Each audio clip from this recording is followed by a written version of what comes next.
नमस्कार मंडळी. एक प्रश्न. भात शिजवताना पाणी खूपच कमी टाकलं तर काय होतं?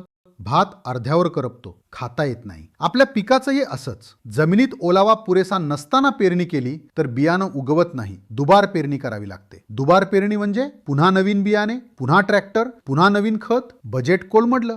अति घाई संकटात नेई हे पेरणीसाठी 100% लागू आहे. मग पेरणी करायची कधी? 2 साध्या कसोट्या. पहिली कसोटी. सलग 2 ते 3 दिवसात 75 ते 100 मिमी पाऊस झाला का? पण पाऊस मोजायला पर्जन्यमापकच नसेल तर काय करणार? काळजी करू नका. दुसरी कसोटी. जमिनीत ओलावा 6 इंच खोल गेला आहे का? हे कसं तपासायचं? 6 इंच खोल माती उकरून बघा. ओल असेल तर जमीन पेरणीसाठी तयार. तुरळक पाऊस पडला म्हणून लगेच पेरणी करू नका. थोडी वाट बघा. पाऊस पुरेसा झाल्यावरच पेरा. मंडळी, पावसाच्या नोंदी ठेवा, जमिनीचा ओलावा तपासा आणि मगच पेरणीला सुरुवात करा. योग्य वेळी पेरणी, जोमदार उगवण, चांगलं उत्पादन.